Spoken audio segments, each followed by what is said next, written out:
नमस्कार दोस्तों, स्वागत है आपका हमारे इस चैनल धूप धनुषी आरती में। दोस्तों कई सारे सवाल आप लोगों का आते हैं, तो उसमें से धूप को लेकर बहुत सारे सवाल होते हैं और मैंने जैसे कि एक फ़ैसला लिया है कि धूप के ऊपर ही ज़्यादा फोकस करके जो है मैं अभी वीडियो आदि बनाऊंगा और आप लोगों का जितने भी सारे कन्फ्यूजन आदि है वो मैं दूर कर दूंगा। मतलब जो है इसके ऊपर पूर्णतः जो है कार्य किए जाएंगे। तो आज का हमारा ये वीडियो भी जो है उसके ऊपर ही आधारित है। एक जन ने मुझसे पूछा था, एक जन नहीं कई जन कई समय पूछते हैं एक्चुअली, और आज का जो विषय है वो भी जो है उसके ऊपर ही आधारित है कि दादा अगर हम जो है मूल देवता की हम पूजा को मतलब किसी विशेष पूजा के दिन हम पूजन कर रहे हैं, तो उसमें जो है मूल देवता की तो हम एक धूप पात्र ले रहे हैं, तो उनमें ही उनका निवेदन कर रहे हैं। पर उनके साथ जो भी सारे अंग देवता आदि वाहन आदि के पूजन हम करेंगे, तो उनके लिए कितने बार जो है धुनुची धूप प्रज्वलन करना होगा। क्या हम जो है मूल देवता को जो धुनुची धूप निवेदन कर रहे हैं उसमें ही हम निवेदन कर सकते हैं। तो वहाँ पर मैं आपको एक विषय कहूँगा कि वहाँ पर जो है आप 2 धूप पात्र ले लीजिए। 2 धूप पात्र आप ले लीजिए। देखिए, धूप पूजा अगर आपको करना है तो धूप पात्र आदि के बंदोबस्त आपको करना ही होगा। धुनुची धूप से अगर आपको पूजन करना है, धूप पूजन करना है, तो पात्र को तो संख्या थोड़ा बहुत आपको बढ़ाना ही होगा। आरती के लिए एक, अनुवासन आदि के लिए एक, धूप निवेदन आदि के लिए एक, तो कम से कम 5। मैं कहता हूँ कि कम से कम 5 आप लोग खरीद ही सकते हैं। इतने सारी चीज़ें आप लोग खरीदते तो 5 धूप पात्र नहीं खरीद सकते क्या? तो आप जो है, और एक साथ अगर खरीदेंगे ना 4-5, तो उसमें थोड़ा सा डिस्काउंट भी मिल जाता है, तो वो खरीद सकते हैं आप लोग जो है।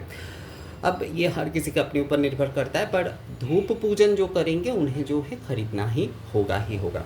तो मूल पूजा के लिए देखिए, एक धूप पात्र आपको ले लेना है, और जो भी सारे अंग देवता और पार्श्व देवताओं की पूजन आप करेंगे तो उनके लिए एक धूप पात्र आप ले लीजिए। अब इसे निवेदन कैसे करना है, निवेदन कैसे करना है वो बहुत ज़रूरी विषय है। देखिए, जो मूल देवता के लिए आप जो मतलब मूल देवता की षोडशोपचार हो, दशोपचार हो, सप्तोपचार हो, जिनके लिए भी आप ये धूप पात्र ले रहे हैं, वो तो पूर्णता निवेदन ही होंगे। मतलब एतश्वैवं धूपाय नमः, एतश्वैवं धूपाय नमः, गंधपुष्पे धूपाय नमः, गंधपुष्पे एतदधिपते देवाय श्री विष्णवे नमः, एतत् संप्रदानाय अमुक देवी देव्यै नमः।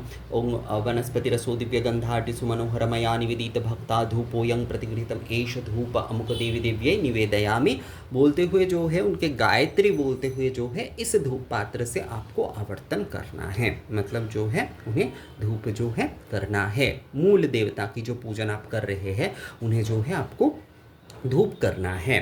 तो ये हो गया मूल देवता के धूप पात्र। अब बहुत सारे लोग कहते हैं कि क्या दादा हम इस धूप पात्र में ही सभी देवी देवता को जो है वो कर सकते हैं?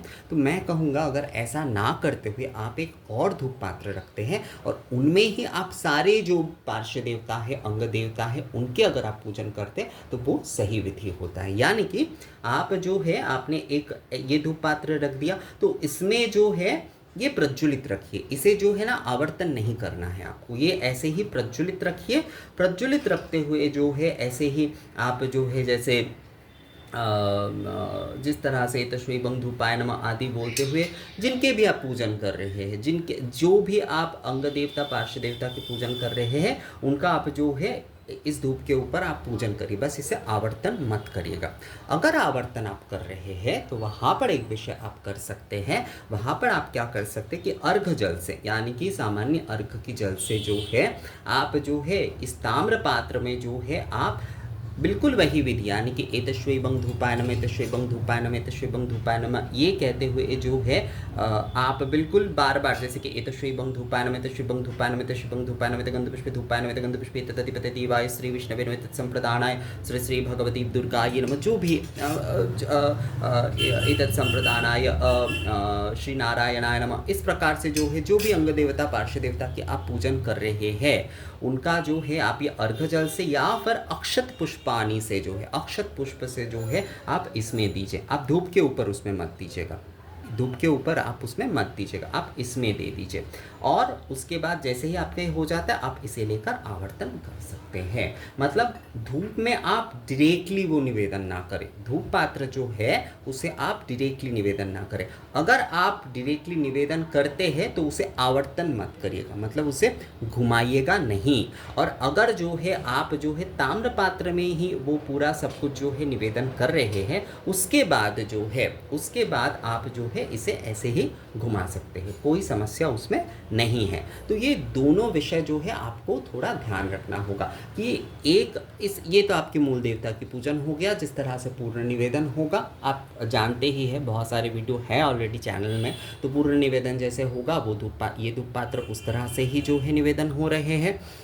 पर ये जो पार्श्व देवता, अंग देवता, वाहन आदि के लिए है, उनका आप क्या करिए, वो जो है आप इस तरह से प्रज्वलित रखिए, धूप दीप जो है वो आप प्रज्वलित रखिए, और इसके ऊपर ही जो है मतलब इसमें ही जो है इसे घुमाइएगा नहीं, इसके ऊपर ही जिनके भी आपको पूजन करना है, तस्वैबं धूपाय नमः, आप चाहे जिनके पार्श्व देवता, अंग देवता, वाहन आदि के आपको पूजन करना है, वो आप जो है आप इस प्रज्वलित धूप दीप पात्र के ऊपर ही करिए, इन्हें घुमाइएगा नहीं।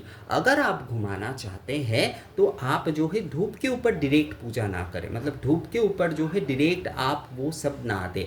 आप जो है ताम्र पात्र में ही जो है अर्घ जल से या फिर अक्षत पुष्पाणि से वनस्पति रसो दिव्य गंधाढ्य सुमनोहर मया निवेदित भक्ता धूपो यंग प्रतिगृहतम एष धूप अमुक देवी दिव्य निवेदयामि। ये कहते हो अक्षत पुष्पाणि या अर्घ जल जो है आप इसमें दीजिए, और फिर जो है इसे आप घुमाइए।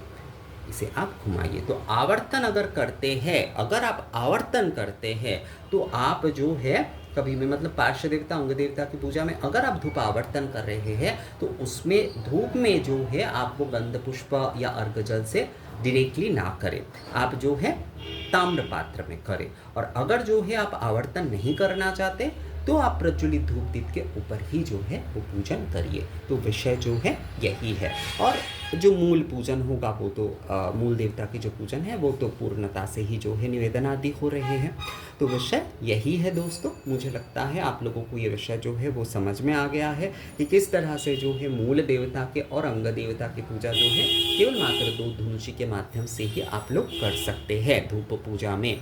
तो ये विषय कैसा लगा मुझे कमेंट्स करके ज़रूर बताइएगा। मिलेंगे आपसे अगले वीडियो में, तब तक के लिए नमस्कार।